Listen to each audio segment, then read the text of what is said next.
अस्सलाम वालेकुम स्टूडेंट्स। बहुत सारे स्टूडेंट्स जो अभी 9th और 10th में हैं उनको जो है वो ऐसे राइटिंग में थोड़ा सा इश्यू आ रहा था। उनको ऐसे राइटिंग की जो है वो प्रॉपर समझ नहीं आ रही थी। तो मैंने ऐसे राइटिंग को थोड़ा सा जो है वो एक्सप्लेन यहाँ पे इस वीडियो में किया है, ताकि आपको ऐसे राइटिंग जब आप इस मेथड के थ्रू करेंगे, थोड़ी सी प्रैक्टिस करेंगे, तो इंशाल्लाह आपको एग्जामिनेशन में आपकी वो प्रॉब्लम जो है वो सॉल्व हो जाएगी। तो ऐसे राइटिंग पे जाने से पहले हम कहते हैं कि ऐसे राइटिंग बेसिकली है क्या। ऐसे राइटिंग होता है कि आपको 9th और 10th क्लास में आपको इंग्लिश में एक टॉपिक दिया जाता है, मतलब एक क्वेश्चन आपका होता है जिसमें आपको 2 या 3 टॉपिक्स दिए जाते हैं और आपको ये चॉइस आप पे छोड़ा जाता है कि आप उन तीनों टॉपिक्स में से किसी एक टॉपिक को सेलेक्ट करें और उसके बारे में 200 या 250 वर्ड्स के बारे में मतलब 200 या 250 वर्ड्स तक उस पर लिखें। अब आप टॉपिक्स, आपके पास 3 टॉपिक्स होंगे, आपने उन तीनों में से कोई एक सेलेक्ट कर लेना है। लेकिन अब आपने राइटिंग कैसे स्टार्ट करनी है? तो राइटिंग स्टार्ट करने के लिए पहले आपको फॉर्मेट पता होना चाहिए कि ऐसे में मतलब आप ऐसे स्टार्ट कैसे करते हैं, उसको एंड कैसे करते हैं, उसका मिड में आपने किस तरीके से उसको रिप्रेजेंट करना है। तो हम ऐसे को जो है वो 3 पार्ट्स में हमारे पास डिवाइड किया जाता है। सबसे पहले होता है इंट्रोडक्शन, सेकेंड होता है बॉडी पैराग्राफ, थर्ड होता है कंक्लूजन। अब यहाँ पे 3 टाइम मतलब आपके पास आ गई ना डिवीजन। आपने मतलब 200 से 250 वर्ड्स का जो लिखना है उसको आपने 3 पार्ट्स में डिवाइड करना है। पहले आपने जो आपको कोई भी गिवन टॉपिक है उस पे आपने उसके इंट्रोडक्शन के बारे में लिखना है कि आप उसके बारे में क्या जानते हो। तो बेहतर ये होगा कि आप सबसे पहले उसकी वो जो टॉपिक है, अगर वो किसी उसकी कोई डेफिनेशन बनती है या उसको आप एक्सप्लेन कर सकते हो, तो इंट्रोडक्शन में आप उसको लिख दो।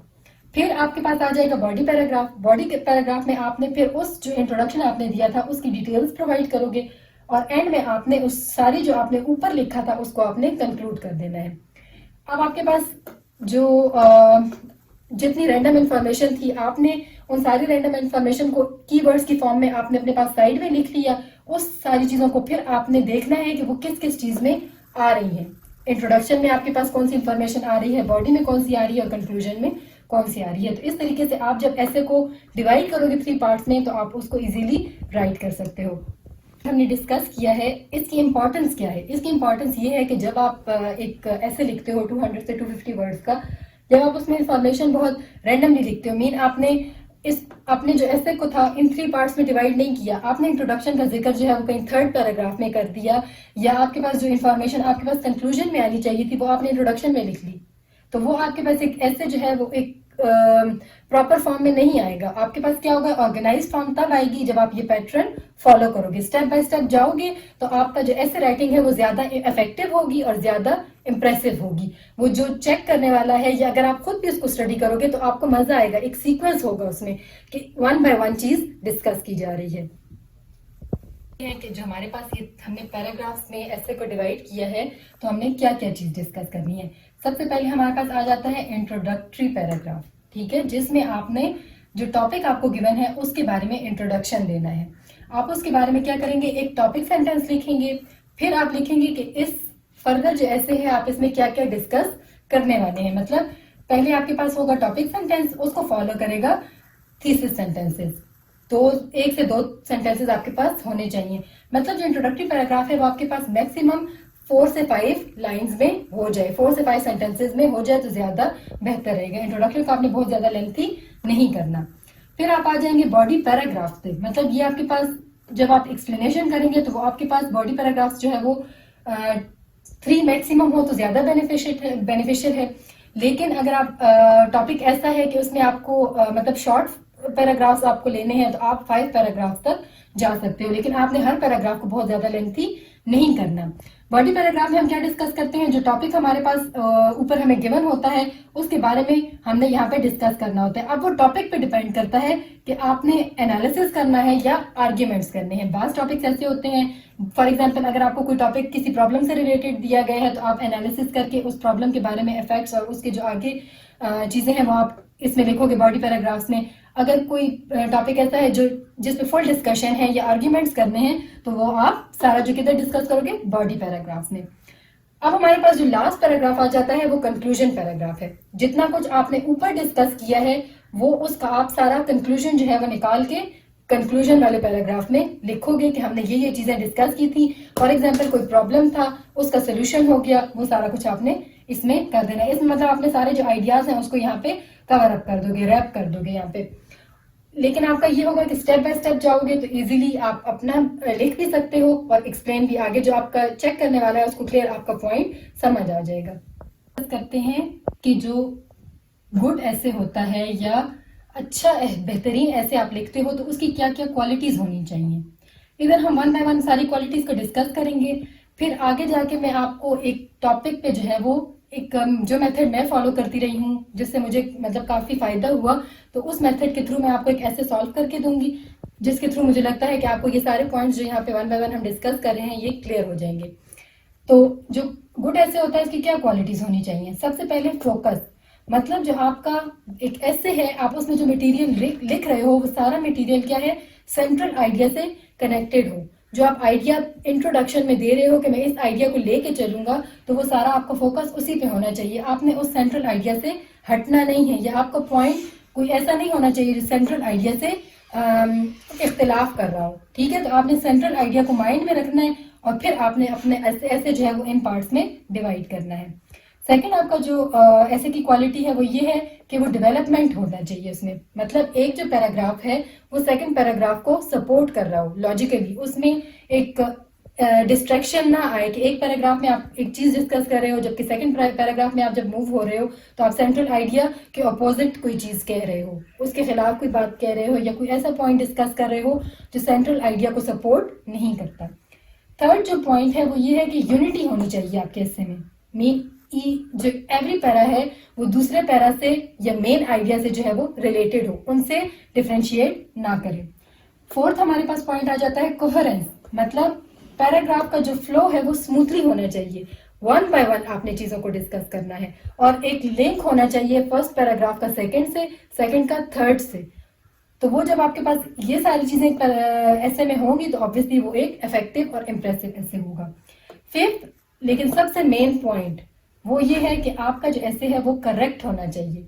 किस लिहाज से, ग्रामर के लिहाज से और लॉजिक के लिहाज से, मतलब जो पॉइंट आप डिस्कस कर रहे हो वो नेचुरली एग्जिस्ट करता हो, वो कोई ऐसा पॉइंट ना हो जिसका कोई एग्जिस्टेंस ही ना हो, या फिर वो मतलब आप उसको सोच ना सको, खुद से ख्याली आप चीज ऐसी ऐड ना करो कि जो जिसका हम कहें कि एग्जिस्टेंस जो है वो पॉसिबल नहीं है, या फिर आप कोई ऐसा वर्ड यूज ना करो जो अगर आपको कोई लग रहा है कि आपको ये वर्ड इसका प्रॉपर स्पेलिंग नहीं आती या आपको ये ग्रामेटिकली कहीं भी कंफ्यूज कर रहा है तो आपने वो वर्ड नहीं लिखना, उसकी बजाय आप कोई और वर्ड लिख लो।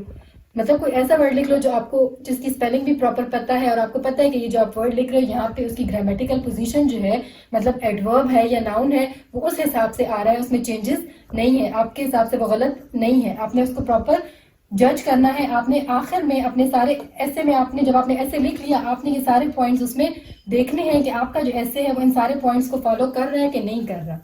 अगर आपको किसी भी पॉइंट में डिफरेंस लग रहा है तो आपने उस पॉइंट को फाइनल करने से पहले आपने उसको एक दफा रीचेक कर लेना है और उसमें अपने हिसाब से इन रूल्स के मुताबिक उसमें चेंजेस ले आनी है।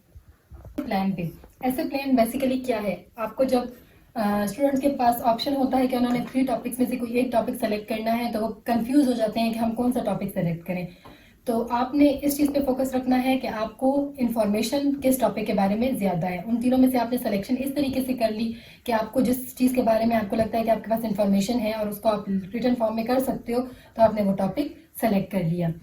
तो उसके बाद आपने अपने पास जो बेहतरीन तरीका ये होता है कि पेपर के साइड पे आपने एक लाइन ड्रॉ की और आपने उन पॉइंट्स को कीवर्ड्स की फॉर्म में लिख लिया कि आपके जहन में उस टॉपिक से रिलेटेड जितने पॉइंट्स आ रहे हैं रैंडमली लिख लिए। बाद में आपने अपने आइडियाज को जो है वो ऑर्गेनाइज करना है पैटर्न के मुताबिक। जो ऐसे का पैटर्न हमने डिस्कस किया ना, इंट्रोडक्शन पार्ट, बॉडी पार्ट, फिर कंक्लूजन, तो आपने उस हिसाब से वो जितनी रैंडम इंफॉर्मेशन थी उसको डिवाइड करना है कि कौन सा इंट्रोडक्शन में आएगा, कौन सा बॉडी में आता है और कौन सा कंक्लूजन में आता है। फिर जैसे जैसे आप उस टॉपिक को डिस्कस करते जा रहे हो या जहन में सोचते जा रहे हो आपने उसको सोचना है, डिस्कशन करनी है, उसको एज पर रिक्वायरमेंट उसको मॉडिफाई करना है। मतलब अगर आपने पहले टॉपिक को इंट्रोडक्शन में किया लेकिन बाद में आपको लगा कि वो इंट्रोडक्शन में नहीं आना चाहिए, वो बॉडी में आना चाहिए, तो उस हिसाब से आपने उसको एक्सप्लेन कर देना है। आपने उस पोर्शन से हटा के उसको अपने रिक्वायर्ड पोर्शन में डाल देना है। तो स्टैंडर्ड ऐसे के जो है वो बेसिकली पैराग्राफ्स कितने होने चाहिए, 200 to 250 वर्ड्स। तो आपको समझ आ जाता है कि ठीक है आपने वर्ड्स लिमिट इतनी रखनी है, लेकिन उसको डिवीजन पैराग्राफ्स में कैसे करनी है। तो आपने फर्स्ट पैराग्राफ जो है वो इंट्रोडक्शन का करना है, बॉडी में आप 3 करो तो ज्यादा बेहतर है, बहुत ज़्यादा लेंथी नहीं, लेकिन 3 पैराग्राफ्स जो है वो आपके पास सुटेबल रहते हैं, और जो आपका लास्ट पैराग्राफ होगा वो होगा कंक्लूजन की बेसिस पे ऐसे राइटिंग पे।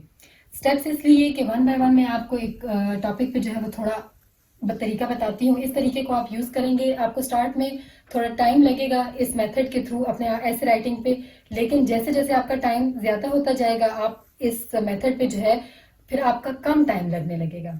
आप आगे जाओगे ना तो आपका ये होगा कि वो जो आपका पहले 10 मिनट्स लगते थे फिर आप 5 मिनट्स में अपने इन स्टेप्स को कवर कर सकते हो। और जब भी आपको टॉपिक में भी आपने रैंडमस पे लिखना शुरू नहीं करना, पहले थोड़ा सा सोचें, अपने पास पॉइंट्स कीवर्ड्स की फॉर्म में लिखें, उसके बाद आपने पहले प्लान बनाएं अपने लिए और फिर उसके बाद राइटिंग करें। अगर आप उस प्लान पे पहले 3 मिनट्स नहीं लगाएंगे तो आप जो 10 से 15 मिनट्स ऐसे राइटिंग पे लगा रहे हैं वो आपका सारा वेस्ट जाएगा। अगर आप 3 मिनट इस मेथड को फॉलो करके अपने लिए एक प्लान बना लेते हो तो फिर आप स्टेप वाइज जब आप लिखोगे आपका राइटिंग पे टाइम भी कम लगेगा और ऐसे भी आपका इफेक्टिव होगा। सबसे पहले आ जाते हैं, जैसे हमने डिस्कस किया, अगर आपको 3 टॉपिक्स दिए गए थे आपने उन तीनों में से कोई 1 टॉपिक ऐसा सेलेक्ट करना है जिसके बारे में आपको लगता है कि आपके पास इंफॉर्मेशन है। फॉर एग्जाम्पल कोई भी 3 टॉपिक्स थे, मैंने उनमें से सेलेक्ट किया पोल्यूशन। क्यों? क्योंकि अच्छा मैंने साइंस के सब्जेक्ट में पोल्यूशन के बारे में पढ़ा था तो मैं उसमें से कुछ पॉइंट्स लिख सकूं। पोल्यूशन के बारे में मैं डेली लाइफ में जो है वो बहुत कुछ मेरे जहन में आ रहा था कि अच्छा ये चीज़ भी पोल्यूशन की वजह से थी, बहुत सारे इफेक्ट्स मेरे जहन में आ गए कि पोल्यूशन से रिलेटेड थे। फिर आपने क्या करना है, ब्रेन स्टॉर्मिंग करनी है। ब्रेन स्टॉर्मिंग कहते हैं कि आपने उस जो टॉपिक आपको था आपने उस टॉपिक पे फुल सोचना है, उस टॉपिक से रिलेटेड जितने पॉइंट्स आपके जहन में आ रहे हैं आपने उनको यहाँ पे लिख लेना है शॉर्ट फॉर्म्स में।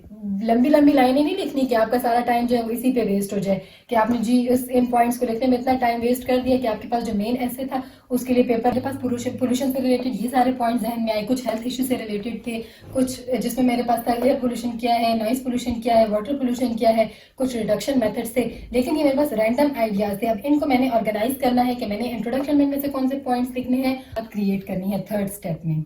क्यों? क्योंकि ब्रेन स्टॉर्मिंग कर ली थी, आपके पास बहुत सारे पॉइंट्स आ गए थे, अब आपने उन पॉइंट्स को डिवाइड करना है और आपने अपने पास आउटलाइन क्रिएट करनी है। फोर्थ स्टेप में आपने जाके राइटिंग स्टार्ट करनी है। जैसे हमारा टॉपिक था पोल्यूशन, फर्स्ट स्टेप में आपने डिफाइन किया कि पोल्यूशन बेसिकली है क्या, जब हवा में कंटेमिनेशन होती है, प्रेजेंट होती है, या फिर पानी में आपके पास जो है वो अननेसेसरी प्रोडक्ट मौजूद होता है तो वो क्या है, पोल्यूशन होता है। फिर सेकंड पॉइंट जो बॉडी पैराग्राफ था उसको आपने फर्दर 3 पार्ट्स में डिवाइड किया। फर्स्ट में आपने डिस्कस कर लिए पोल्यूशन के टाइप्स, 4 टाइप्स हैं, आपने 4 टाइप्स को डिस्कस कर लिया। सेकंड पॉइंट में आपने पोल्यूशन के जो इफेक्ट्स हैं या पोल्यूशन के जो सोर्सेज हैं उन दोनों को आपने डिस्कस कर लिया। थर्ड में आपने वो जो पीछे डिस्कस किया था कि ये इफेक्ट्स हैं तो आपने उन इफेक्ट्स के सॉल्यूशंस प्रोवाइड करने। यहाँ पे हम आप देखें सीक्वेंस में जा रहे हैं तो हमारा एक स्मूथली हम ऐसे को लेके चल रहे हैं। फोर्थ में आपने क्या करना है, इस सारे जो आपने ऊपर चीजें डिस्कस की थी उसको कंक्लूड कर लेना है, लेकिन थोड़ी सी डिफरेंट वर्डिंग में। तो उससे आपका क्या होगा, एक ऐसे आप इफेक्टिव इंप्रेसिव ऐसे लिख सकते हैं जो कि एक ऑर्गेनाइज्ड फॉर्म में होगा और इसमें ये ज्यादा चांसेस हैं कि जो रीड कर रहा है उसको जितना रीड करने में आसानी होगी ऑब्वियसली उतने ही अच्छे आपके ग्रेड्स आने के चांसेस होंगे। इंशाल्लाह नेक्स्ट वीडियो में मिलते हैं। अगर इससे रिलेटेड आपको कोई क्वेश्चन हो तो बेशक आप कमेंट सेक्शन में जाके पूछ सकते हैं। अल्लाह हाफिज।